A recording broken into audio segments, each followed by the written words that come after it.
Exclusive conversation with Swiggy. What's cooking at Swiggy? The company posted its Q1 results yesterday. The revenue remains better than estimates, but PAT loss has expanded.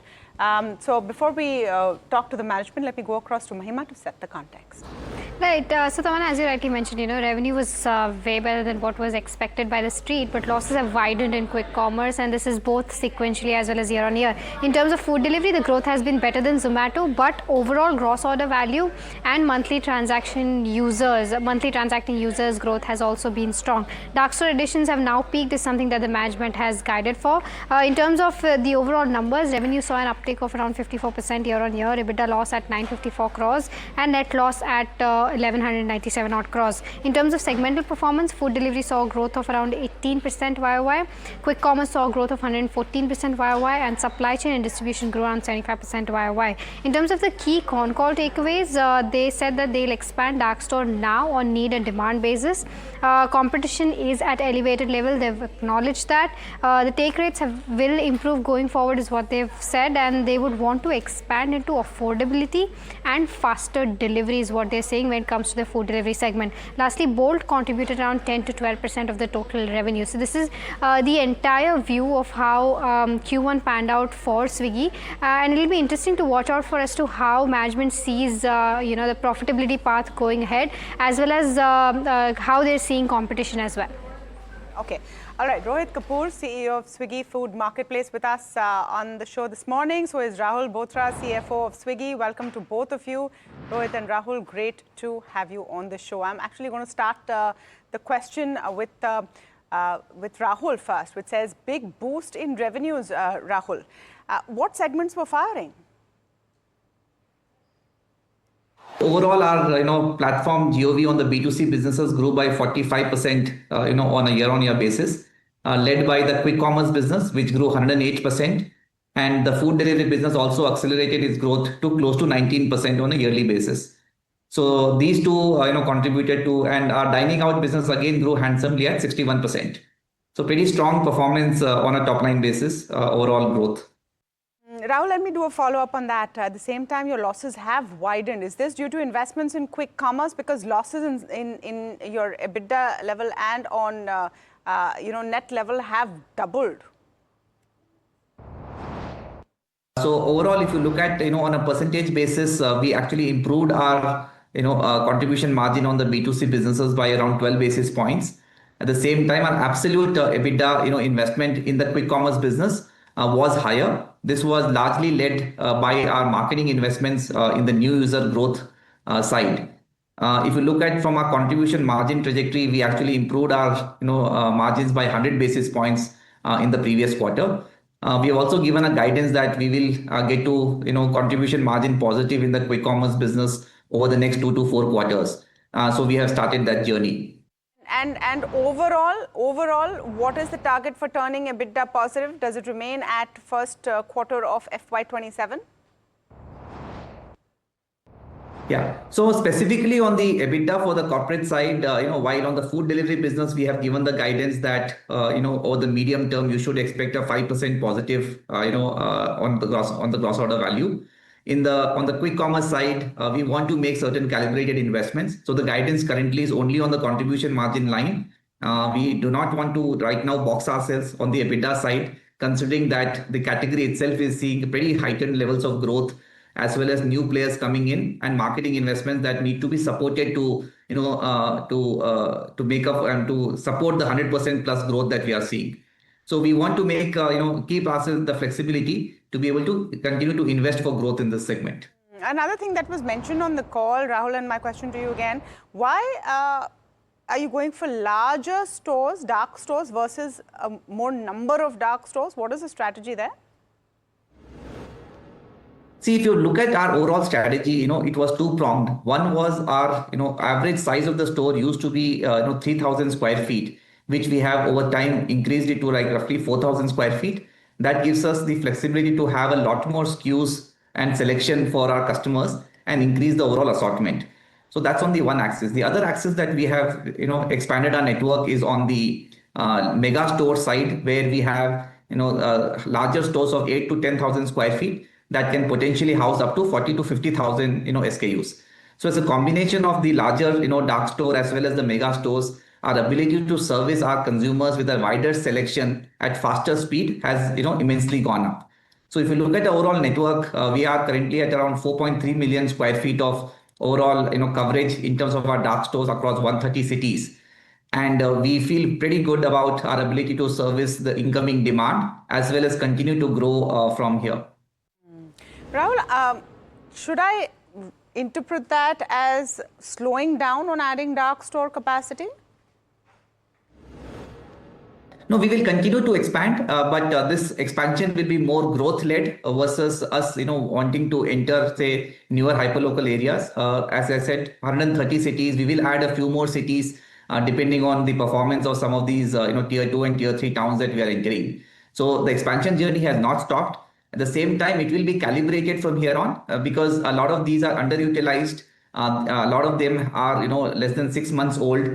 So we do have a lot of surface area to be able to continue to grow with the existing network, and we will continue to add wherever there is a utilization reaches 100%. Let me take the next question to Rohit. Rohit, just on Bolt specifically, what is the trajectory that you are seeing? Bolt has been in the 10+% range in terms of order contribution. What we have focused on last full quarter was to work on two things. While maintaining the order contribution, we work with the restaurant partners because there's some small percentage of food items which were sort of not getting ready on time for the right speed, for example. So either we've taken them out or work with the restaurant ecosystem to improve that. Second is worked on our own delivery model, fine-tuned it to just deliver a fast, superior experience on Bolt. So we are actually 1 quarter out more confident on our ability to execute Bolt at scale. And it remains quite a consumer love piece because a lot of consumers I speak to, when they get their favorite coffee in 10 minutes or when they're rushing and they want something in 10 minutes, it's a completely different experience. I think, frankly, they love it. From here on, I think the way we continue to build is to build more use cases on top of it. The economics are fairly good because while the AOVs are slightly lower, the delivery costs are lower. So we feel very good about the offering. I think we introduced this first in the category and we continue to remain strong believer in the 10-minute food delivery model. Yeah. And what are the targets, Rohit, you've set for Bolt? And yeah, I can completely agree to that. Getting your favorite coffee in 10 minutes is great. But what are the targets you've set for Bolt in terms of revenue contribution? Yeah, so as I said, this remains in the 10+% order contribution range. In terms of overall growth target, we'll see Bolt moving in line with the platform growth, because also, as you can imagine, Bolt being the kind of offering it is, also limits the restaurants that can serve a consumer to a 2 to 3 kilometer radius. Given the speed is the primary access of the offering here. So I expect the Bolt growth to remain in line with platform averages.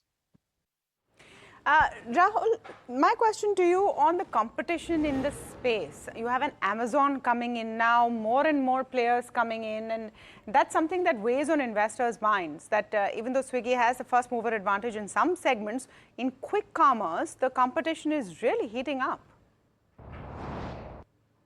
So so the quick commerce one, see clearly what we are seeing is a huge market opportunity, right?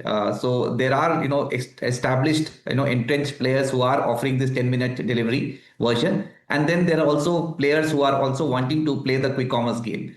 So I think there is going to be increased spending and marketing for user acquisition. At the same time, there is a certain segment of penetration that has already happened where the top 2-3 players are continue to get that benefit.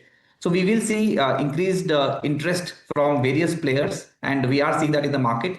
At the same time, I think necessarily these may be quick commerce also players and not only players, right? So I think there's been a clear distinction between the proposition of various players and those who can offer the 10-minute service and those who will do a slightly more delayed scheduled delivery kind of services. Okay, and the same question to you, Rohit, but for quick food delivery. Bolt also has a lot of competition coming in. On the quicker food, there are two models. One is the marketplace models, where actually the quick commerce is being delivered from your same set of restaurants, and that the only offering in the market today is Bolt. So that we continue to feel very good in the way we are building it, the way we are sort of making it highly relevant to the consumer. On the other model, which is I'm sure you're referring to, let's say what we are trying to do on snack. I think on snack, I can say this for us and for the category. This is an interesting new use case. There is clearly some consumer love. There's clearly some consumer excitement around the offering. We can see it in our consumer ratings, in our data. But I think that market is yet to play out fully. It's very early days for that market. Rahul, my question to you on another part that you need to address. What are you planning to do with Rapido? Because Swiggy has an investment in Rapido. They've now started a competing business, a bit of a conflict of interest there. What are you planning to do with that? Yeah, absolutely. I think we have covered it in one of the shareholders letter that we have published. I think our investment in Rapido was slightly more strategic in nature. We wanted to see if we could get certain benefits on the delivery side, considering the large network of riders that they have. And we did a few experiments, but we realized that the overall synergy was not to the level that we were expecting on it. We've also recently seen their ambition to enter the food delivery business with a slightly say on the lower average order value or a more value meals side. So there is a certain amount conflict of interest that will ultimately emerge, and therefore we are reevaluating our option of the continued investment. We are getting significant interest in the purchase of our stake, and we are going to make a decision at an appropriate time on that. Okay, and as we wrap up this conversation, Rohit, let me come to you and ask you what is exciting for the rest of the financial year? What is interesting to you guys at Swiggy out there? I think, look, we are fortunate enough to be in 2 or 3 very, very exciting categories. Like food continues to be underpenetrated, fairly exciting. Quick commerce is probably one of the fastest growing categories in all of consumer tech, all of consumer internet, if I may say so. Dine out, you've seen our results is tracking quite strongly. And we always, as a company, we always believed in continuing to tinker around in terms of trying to find new opportunities to serve the consumer, right? And so you have things like Crew, there are some other things which are I'll call pre-PMF. So and then there's enough competition in the market. So never a dull moment. I think we were sort of born in the middle of the competition, and we thoroughly enjoy being part of exciting categories, battling competition, showing up for the consumer daily, right? And I think the team, if I may speak on behalf of the team, is super excited. There's a lot of positive energy and momentum. Yeah, all right. Thank you so much for that, Rohit and Rahul, for speaking with us. That was an exclusive conversation with Swiggy, who have reported their numbers yesterday.